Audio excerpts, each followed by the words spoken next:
Olá, amantes da construção. Eu sou o Caio Moreira do Obra Sob Medida e hoje vamos falar de coberturas. Quem aí nunca teve problema com cobertura, seja por infiltração, por vazamentos indesejados, seja, por exemplo, por invasão de bichos, de roedores, pássaros, enfim. O que você não sabia é, quando você pensa, quando você planeja e dedica um pouco mais de atenção na fase de construção ou de reforma, o custo que você vai ter é muitas vezes menor do que futuramente um reparo ou uma manutenção. É o que a gente chama de cisne negro negativo. Você deixou de dedicar um pouco mais de tempo, de planejamento, de custo, de investir nessa etapa de obra, e ela vai te retornar muitas vezes maior com manutenção, com quebradeira, com reforma indesejada, com manutenção indesejada, com, incômodos. E eu vou falar hoje sobre coberturas e como evitar esses incômodos.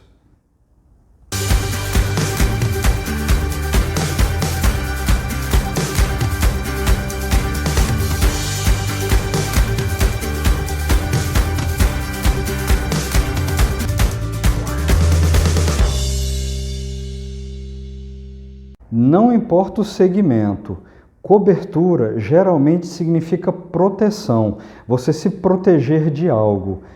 Para a polícia, por exemplo, cobertura significa proteger a retaguarda. Para o jornalista, significa ir atrás de informação, de prospectar informações, de veracidade, ou seja, proteger o conteúdo. Para o corretor, cobertura vai significar o último andar.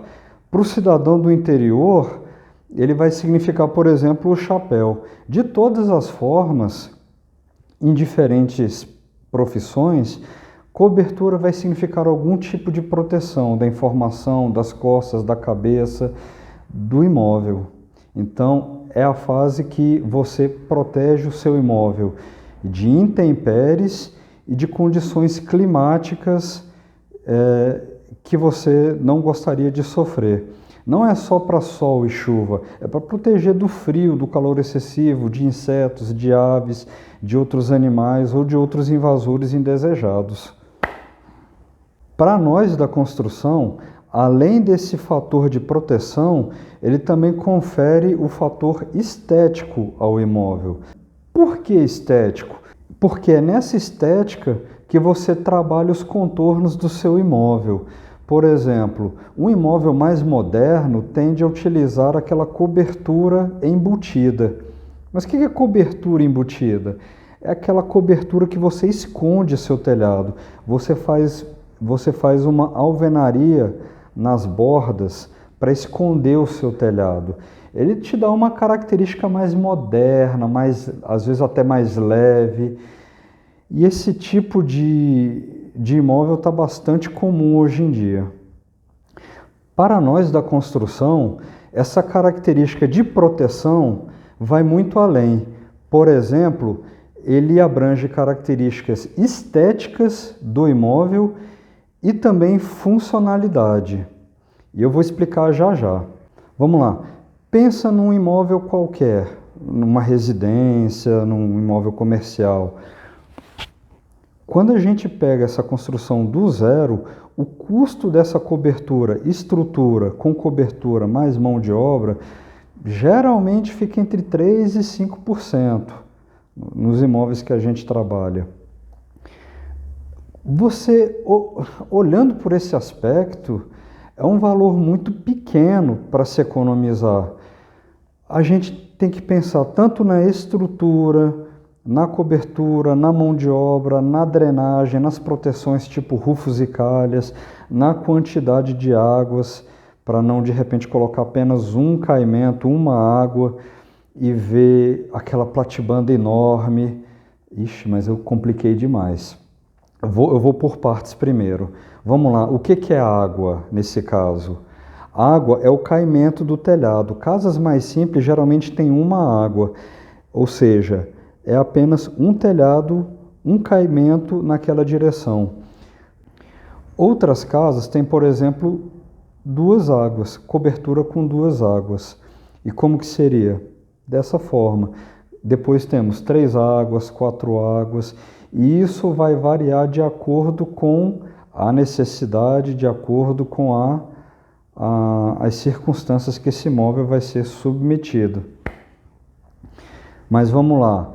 A calha é um componente que recolhe essa água e conduz através da tubulação de água pluvial. Ela recolhe exatamente na borda da telha ou no meio da telha, quando o caimento do telhado vai para o meio, ela recolhe essa água e conduz pelo sistema de captação pluvial. Os rufos fazem o fechamento, tanto na parte mais alta do telhado quanto nas laterais, onde tem o caimento, para evitar que a água que bata na parede escorra nesse pequeno vão entre a parede e a telha. Portanto, esses pequenos componentes têm que ser muito bem pensados para garantir que toda a drenagem naquele telhado vai ser bem feita. O que eu já vi acontecer? Depois de entregue o imóvel, o proprietário reclamou que a água estava transbordando. Eu achei muito estranho, porque existe cálculo para você dimensionar a sua calha. Não pensa que é ao acaso, não. Obviamente, aqui no estado de Goiás, eu fiz as considerações estatisticamente comprovadas de caimento de índice pluviométrico da região. Assim, eu nem superdimensiono, nem subdimensiono. E eu achei muito estranho. Quando eu fui ver, a calha estava toda amassada. Ou seja, o pouco de caimento que havia na calha para conduzir essa água aos extremos e favorecer o caimento, esse pequeno caimento, essa pequena inclinação estava toda amassada e estava formando bolsões de água. Isso estava retendo a água dentro da calha. E daí eu fui descobrir que foi mandado uma pessoa limpar o telhado para retirar folhas de plantas dos vizinhos que caem lá, de árvores muito altas que estão ao redor. Então, amassou a calha, depois subiu o instalador de TV a cabo, amassou a calha também, pisou na calha, pisou mal na telha, amassou a telha, que era uma telha zincada. Portanto, muito cuidado. Esse tipo de coisa não é garantia, esse é mau uso. Muito cuidado com quem você manda subir. Qualquer tipo de instalador, por mais competente que seja, precisa de um acompanhamento ou do zelador, do síndico, do proprietário ou de alguém de confiança do proprietário, para garantir que as condições do telhado não sejam alteradas. Esse tipo de alteração, como eu acabei de falar, configura perda de garantia, é mau uso. E você acha que isso acontece só em residência? Acontece em prédio também. Os síndicos ou moradores de prédio que devem estar vendo esse vídeo, com certeza podem me relatar algum caso, seja de instalador, seja de manutenção, seja de alguém na cobertura que realizou algum serviço, acabou quebrando telha, acabou perfurando parte da laje onde foi aplicada a manta e acabou danificando. E quem mora embaixo acaba sofrendo essas consequências. É muito fácil você estragar esse tipo de serviço. Portanto, cuidado. Existem inúmeras variações de telhados, mas eu vou comentar aqui as mais simples, que são basicamente duas: embutida e aparente. A embutida é aquela que o telhado fica escondido por uma alvenaria de borda, uma parede de borda, cujo nome é platibanda. Eu só conheço por esse nome, platibanda. Se alguém em outra região conhecer outro nome, compartilha com a gente. Então, esse tipo de telhado embutido ou fechado, ele é bastante característico para imóveis com aparência moderna. Por quê? Porque o telhado em si não é importante ficar à mostra. Ele geralmente é muito simples. A gente fala de telhas onduladas, né? Que são muito conhecidas aí de algumas marcas que tem no mercado, telha de fibrocimento, que atualmente agora é só cimento mesmo, não tem mais a fibra de amianto. Eles têm uma execução muito simples e não precisam ficar à mostra. Eles são bastante funcionais. O que fica à mostra é exatamente a platibanda. Ela é que faz a composição arquitetônica do imóvel, a harmonia. E de alguma forma ela transmite uma leveza, transmite uma simplicidade nas linhas. Sinceramente eu gosto muito. Os nossos imóveis, obra sob medida, têm uma procura muito grande por esse tipo de cobertura. Motivos muito simples: a fácil execução, a fácil manutenção, baixo risco de infiltração, de erro na execução. E o quarto, que é o mais importante, é a composição harmônica da fachada. Essa platibanda ajuda muito a composição da fachada nas obras que executamos.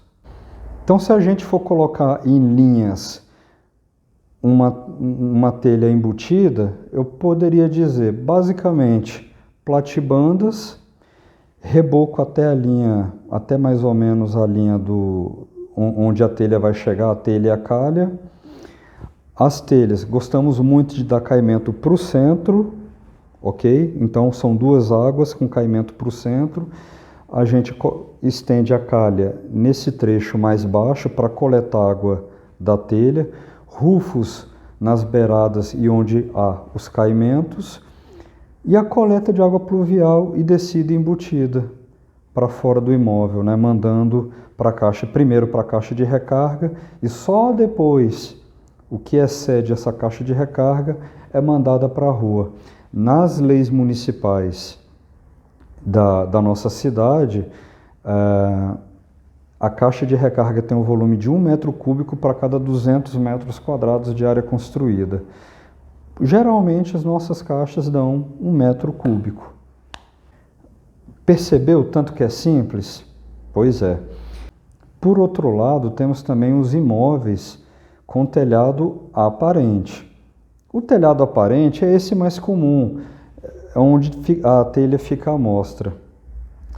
Igualmente, esse telhado aparente é usado... Nossa, ficou estranho, né? Igualmente, telhado aparente. Ele é usado na composição estética do imóvel. Isso depende muito do gosto do proprietário atual, do novo proprietário. Portanto, é bastante comum haver sobreposição de várias águas, sobreposição de telhados, construção de várias águas em diferentes níveis para você definir preenchimentos na fachada. Geralmente, quem faz muito bem esse trabalho é o arquiteto. Ele consegue identificar o gosto do cliente e sabe fazer muito bem essa harmonia. Portanto, se você gosta de telhado aparente, eu recomendo, procure um arquiteto da sua confiança ou peça indicação de um que possa te auxiliar nessa composição, para que fique o mais harmônico possível. Não que engenheiros civis não façam, eu mesmo pessoalmente não gosto. Eu prefiro que esse trabalho seja feito por um arquiteto, que tem mais estudo da arte, que tem mais conhecimento, que vai saber detalhar melhor e ter a sensibilidade de captar a vontade do cliente. Tá, e como que essa composição estética é feita além das águas? Bom, o tipo de material pode ser uma telha de barro, pode ser uma telha em concreto e também pelas cores. A gente olha aí no mercado, tem telhas cerâmicas de várias cores. Portanto, essa composição pode ser muito bem feita e pode ser desastrosa. Eu também gosto muito, apesar de, por experiência própria, eu enxergar que o custo dele na minha região acaba ficando mais alto. Quanto à estrutura da cobertura, na enorme maioria das vezes, a gente só encontra dois tipos. Na enorme maioria das vezes, dois tipos: madeira, aço. Pode ter outros, e tem, mas não é o que acontece na maioria, são exceção. Vou pela maioria porque é o que a gente vai encontrar comercialmente mais fácil e mais barato. Na estrutura em madeira e aço, o que muda? Muda basicamente a metodologia de execução e custo. Por quê? Vai depender da disponibilidade de mão de obra e de material da sua região. Aqui na região centro-sul do país, eu garanto que a maioria dessas estruturas metálicas são feitas em aço, tanto em reforma quanto em construção de habitações novas, cobertura de prédio, que às vezes nem estrutura de cobertura usa, vai na laje mesmo impermeabilizada. Portanto, é muito comum aqui no Centro-Sul a estrutura metálica. Contudo, vai depender da característica arquitetônica do imóvel. Supondo que o imóvel tenha uma característica arquitetônica mais rústica, é muito comum que um determinado trecho interno ou externo da sala, a estrutura da cobertura fique aparente e ela seja em madeira.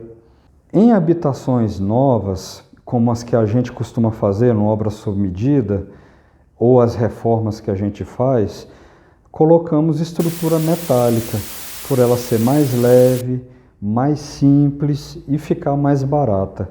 Hoje em dia, o carpinteiro, nessa minha região, tem ficado mais caro, e a disponibilidade de madeira legalizada também tem ficado mais caro. Aí eu acabei de falar, bom, você tem a telha aparente e você tem a telha embutida. E eu acabei de falar da laje. Algumas habitações adoram colocar a laje aparente, porém ela precisa de tratamento impermeabilizante. É bastante comum até em habitações, em imóveis que tenham essa cobertura fechada, essa cobertura embutida, expor pequenos panos de laje, pequenas áreas de laje, deixando-as impermeabilizadas. Muito comum. Em outros casos, como que a gente vai fazer até ali na J35, grande parte da laje, em alguns casos, como de uma obra que a gente vai iniciar em breve, aqui a gente vai compartilhar com vocês, um bom pedaço de laje, mais de 100 metros quadrados de laje, será impermeabilizado. Não haverá estrutura metálica ou de madeira para essa laje. Ela será feita uma laje em concreto, pré-moldada, impermeabilizante, regularização, proteção mecânica e uma pequena platibanda aí de 40 a 50 centímetros. Só. Então ela será uma laje aparente. Eu vou confessar, mas eu vou deixar isso para o final. Eu vou confessar o que eu estou oferecendo para os donos do imóvel para ver se isso toca o coração deles, porque vai ficar muito bom. E eu vou compartilhar com vocês mais para o final. Vamos lá. Para essa laje impermeabilizada, o que é importantíssimo você pensar? Primeiro, o concreto tem que ser primeiramente regularizado. Depois, aplicado o primer impermeabilizante, e essa manta impermeabilizante tem que dobrar, ela tem que subir na beirada. Ele faz um tratamento especial onde chega no ralo. Você precisa colocar ralos. E outra, quando regularizar, você precisa dar caimento e ter certeza que esse caimento está indo muito bem para o ralo. E para garantir esse caimento, você precisa pensar em pelo menos 3 a 5% de caimento nessa regularização. Quando a manta for instalada, ela vai acompanhar esse caimento. E dentro do ralo, a manta é cortada em sentidos radiais para que ela possa ser dobrada lá dentro, ou seja, garantir que a água não escape por entre o tubo e a manta, ok? Acima dessa manta é feita uma proteção mecânica, para que a manta não fique exposta diretamente ao sol e chuva, e também para garantir a passagem de pessoas que ocasionalmente vão passar por lá, ocasionalmente, nesse caso de projeto, tá bom? Em outros casos você precisa pensar até em reforço para garantir que essa manta não será vazada ou penetrada em algum momento de manutenção, seja para instalar uma TV a cabo, uma antena. Para pequenos panos de laje, eu já tive muito sucesso em executar essa impermeabilização com a famosa manta líquida. Mas eu tive que acrescentar uns processos, até porque eu não me sentia muito seguro em aplicar essa manta somente na regularização. Caso alguém tenha feito isso com sucesso, compartilhe aí com a gente. Como que eu fiz nesse caso? Regularizei dando o caimento para fora, apliquei uma camada de hidroasfalto, 2 demãos cruzadas de hidroasfalto em cima dessa manta regularizada, apliquei uma segunda regularização como se fosse uma proteção mecânica e por cima disso eu passei a manta líquida, tanto na horizontal quanto na vertical, subindo na parede. Nesse trecho vertical, pela parede, depois eu apliquei a textura, até para não desconfigurar a fachada, né, daquela cobertura, esse trecho externo da cobertura. Quem olha de longe ia perceber que não estava pintado. Enfim, isso já faz mais de um ano e absolutamente zero de infiltração, de mancha no teto, de mofo, bolor, zero. Não passa nada. Na verdade, naquela época que eu fiz, depois de 2 camadas de hidroasfalto, choveu canivetes. Não aconteceu absolutamente nada. Nenhuma gota d'água penetrou, sequer manchou o teto, que já estava inclusive com gesso passado.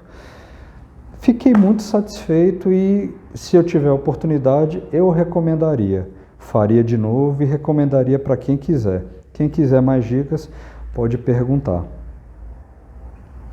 Agora, voltando àquele assunto que eu disse sobre o casal, que eu quero muito influenciar, eu quero muito que eles topem essa ideia, é o telhado verde. O que é esse telhado verde? Tem quem chame de telhado ecológico. O telhado verde nada mais é do que um conjunto, nada mais é do que uma cobertura na qual um conjunto trabalha em sintonia. Então, nesse sistema nós temos a vegetação no topo, abaixo terra, abaixo tecido, abaixo tecido permeável, abaixo sistema de drenagem, abaixo membrana impermeável e por último a cobertura, que pode ser a laje ou pode ser um sistema com placa cimentícia, placa wall. Eu já vi até aí no YouTube usando placa USB. Eu mesmo ainda não executei, quero fazer. Por que eu gosto desse sistema? Ele quebra o paradigma de que cobertura verde é só para gente rica. Não, dependendo da região e do nível de complexidade que você quer impor a sua cobertura, ele vai sair pau a pau, como se fosse estrutura aparente, estrutura embutida. Obviamente, uma série de cuidados tem que ser tomados. Mas quando você consegue tomar esses cuidados, consegue contratar a mão de obra adequada e o acompanhamento adequado, consegue investir o necessário para que isso não saia do controle, você tem uma senhora cobertura, uma cobertura verde. Aí sim você pode chamar uma cobertura ecológica. Você garante proteção termoacústica muito boa para o interior da casa. Você consegue manter o interior da casa muito mais ameno, até porque você não precisa, de alguma forma, você está protegendo o imóvel do calor externo, dessa incidência externa de sol sobre a cobertura. Você consegue ou realçar esse verde da cobertura com o verde da sua região, ou contrastar o verde da sua cobertura com o concreto, o aço da sua edificação, ou o concreto, a quantidade de concreto que tem à volta, né, com outros imóveis. Então, tanto essa harmonização quanto o contraste ficam muito legais e, de alguma forma, sim, valoriza o imóvel. E outro ponto que eu gosto muito de citar é a manutenção. Quando você consegue fazer tudo certo, a manutenção é basicamente o corte da grama e a poda das árvores de pequeno porte. Tem quem faça árvores com maior porte, 2, 3, 4 metros de tamanho. Eu mesmo nunca fiz, mas adoraria fazer. Nesse caso, a estrutura tem que acompanhar essa necessidade de projeto, ok? Não esquece disso. Não basta só encher de planta e achar que está legal, uma cobertura de selva, né, o seu jardim suspenso. Não, vai com calma. Tem que saber primeiro se a sua laje, se essa estrutura que você montou para a cobertura suporta essa carga, essa sobrecarga, ok? Bom, eu espero que vocês tenham gostado do vídeo, espero que vocês tenham entendido que cobertura não é apenas estético, ele também é funcional. Você pode trabalhar ele de maneiras muito diferentes, de acordo com a necessidade de acordo com a sua necessidade ou a necessidade do seu cliente, supondo você empreiteiro. Você pode trabalhar isso de acordo com a viabilidade de execução de um determinado tipo de cobertura para outra, de acordo com a oferta e demanda da sua região, de acordo com as circunstâncias climáticas da sua região e principalmente com os custos. Como eu falei aqui, a gente gosta muito de trabalhar com embutido, mas se o cliente exige que seja aparente, se o projeto arquitetônico exige que seja aparente, a gente faz também.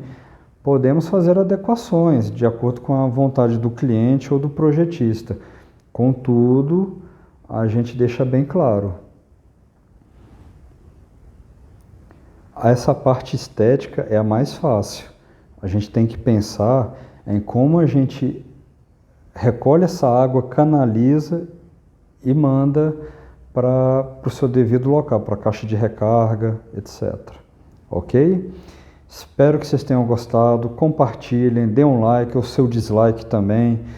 Siga-nos no Instagram, estamos aqui na caixa de comentários, mande as suas sugestões, suas dúvidas, estamos sempre disponíveis a responder seus questionamentos. Valeu? Abraço, até mais!